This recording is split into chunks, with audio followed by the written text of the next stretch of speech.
नमस्कार, आवाज इंडिया में आप सभी का स्वागत है। मैं हूं सीमा। मुंबई के दहिसर चेक नाका पर लगी एक हाईटेक डिजिटल होर्डिंग जो देखने में तो बेहद आकर्षक है, लेकिन असल में एक जानलेवा जाल बन चुकी है। ना बीएमसी से अनुमति मिली है, ना ही एमएसआरडीसी से इजाजत। इसके बावजूद वॉल ऑफ डिजिटल एडवर्टाइजिंग के हैं दो भारी भरकम होर्डिंग्स दहिसर चेक नाका पर 20 सड़क पर लगे हुए, हर दिन लाखों लोगों की जिंदगियों को दांव पर लगाते हुए। आरटीआई से खुलासा हुआ है कि इस पर कोई टेक्निकल ऑडिट नहीं हुआ, फिर भी इसे चालू रखा गया है। आरटीआई कार्यकर्ता भावेश कालिया ने मामले को हाईकोर्ट तक पहुंचा दिया है। अब सवाल ये है, क्या कोई कार्रवाई होगी या फिर एक और घाटकोपर जैसा हादसा दोहराया जाएगा?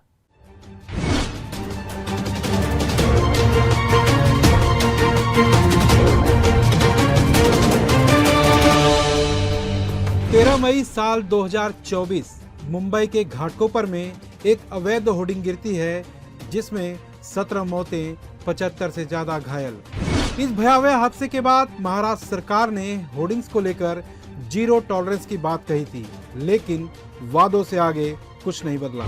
अब नया खतरा मंडरा रहा है दहिसर चेक नाके पर, जहां दो विशालकाय डिजिटल होर्डिंग बोर्ड बिना किसी वैध अनुमति के स्थापित हैं। आरटीआई कार्यकर्ता भावेश कालिया ने दस्तावेज के जरिए खुलासा किया है, न बीएमसी की इजाजत, न एमएसआरडीसी की मंजूरी, फिर भी ये होर्डिंग बोर्ड जनता के सिर पर खतरे की घंटी की तरह लटक रही है। हमारे दहिसर चेक नाके पे एक डिजिटल होर्डिंग लगा है वॉलअप कंपनी के नाम से, जिसको अलाउ किया है एमएसआरडीसी ने, जबकि वो डिजिटल होर्डिंग जो है उसने कोई उसको एनओसी प्राप्त नहीं है। As per the MSRDC rule उनको बीएमसी से एनओसी लेनी होती है कोई भी होर्डिंग लगाने से पहले, बट बीएमसी ने क्लियर लिखा है कि हमने उनको कोई एनओसी दी नहीं है, क्योंकि जब से घाटकोपर का हादसा हुआ है बीएमसी को आदेश मिले हैं ऊपर से कि ऐसी कोई भी इनलीगल होर्डिंग को आपको एनओसी नहीं देनी है।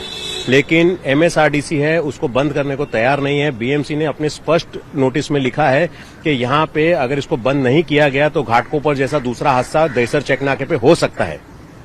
आरटीआई एक्टिविस्ट भावेश कालिया की आरटीआई से पता चला कि बीएमसी ने मार्च 2024 से मई 2025 के बीच दर्जनों बार एमएसआरडीसी को पत्र लिखा इन होर्डिंग के खिलाफ, लेकिन कार्रवाई कुछ भी नहीं हुई। लेकिन हर बार जवाब ये जरूर आया कि ये हमारी जिम्मेदारी नहीं है। दूसरी ओर एमएसआरडीसी का कहना है हमने कोई अनुमति नहीं दी, कार्रवाई बीएमसी करे। आरटीआई एक्टिविस्ट भावेश कालिया की आरटीआई से पता चला कि बीएमसी ने मार्च 2024 से लेकर मई 2025 के बीच दर्जनों बार एमएसआरडीसी को पत्र लिखा इन होर्डिंग के खिलाफ, लेकिन किसी प्रकार की कोई कार्रवाई नहीं की गई। लेकिन हर बार एक जवाब जरूर सामने आया कि ये हमारी जिम्मेदारी नहीं है। वहीं दूसरी ओर एमएसआरडीसी का ये कहना है कि हमने कोई भी अनुमति नहीं दी, कार्रवाई बीएमसी करे। इस मामले में जो बीएमसी है, बीएमसी को जो जिम्मेदारी दी गई है और एमएसआरडीसी भी इस मामले में, तो दोनों पार्टियां इसके अंदर है।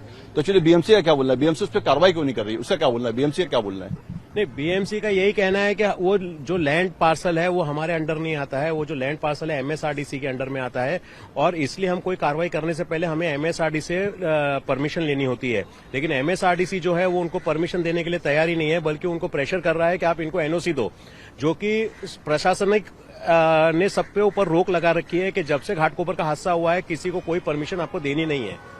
जैसे वहां पे जैसे चेक नाका है, वहां पे लाखों गाड़ियां जो है आती जाती है, वहां से गुजरती है, तो कहीं न कहीं कोई बड़ा हादसा हो सकता है। तो एमएसआरडीसी जो है इस पे अपनी जो जिम्मेदारी उससे पल्ला झाड़ रही है, उसका एक्चुअल और क्या बोलना है एमएसआरडीसी का?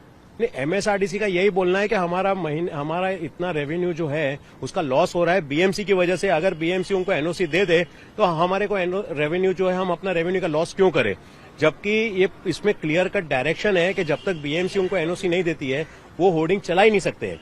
लेकिन एमएसआरडीसी अपनी जिद पे अड़ी है कि मैं वो होर्डिंग ना तो उतारूंगी ना ही उतारने दूंगी।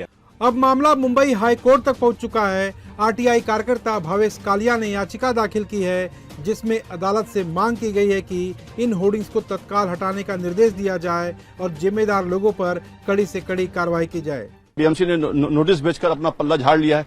कहीं न कहीं दोनों जो संस्थाएं हैं एक दूसरे पर आरोप प्रत्यारोप कर रही है, और उसके बीच जो है कहीं न कहीं जो आम जनता है उसकी जान पे बनाई है। कहीं कोई बड़ा हादसा होता तो उसकी जिम्मेदारी आखिर लेगा कौन?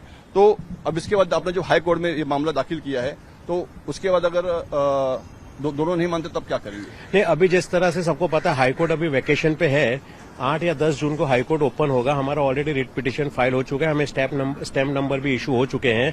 अभी जैसे हाईकोर्ट ओपन होगा हमने प्रेसिपी मूव करेंगे, इसको जल्द से जल्द बोर्ड पे लेने की कोशिश करेंगे। और हमारी इसमें प्रेयर हमने की हुई है कि इसको जल्द से जल्द पहले तो इसको निकाला जाए होर्डिंग को, और वॉलअप कंपनी जो है जिसने बेकायदेसर अपने पूरी सिस्टम को अपने हाथ में लेके और ये सब लगा रखा है, उसको जल्द से जल्द ब्लैकलिस्ट किया जाए पूरे बॉम्बे में, ताकि वो कहीं भी होर्डिंग न लगा सके। सबसे चौंकाने वाला खुलासा यह है कि इन होर्डिंग्स का अब तक कोई टेक्निकल ऑडिट भी नहीं हुआ है, ना स्ट्रक्चर की मजबूती का परीक्षण, ना वजन के हिसाब से कोई प्रमाण, यानी एक तरह से हादसे को खुली दावत दी जा रही है।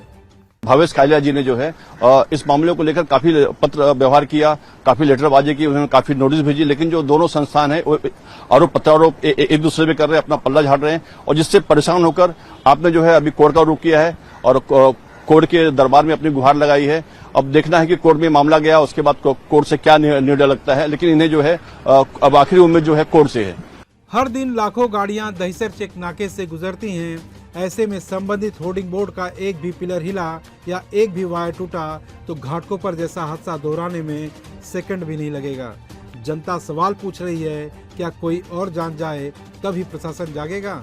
आवाज इंडिया के लिए मुंबई से अंजनी मिश्रा की रिपोर्ट।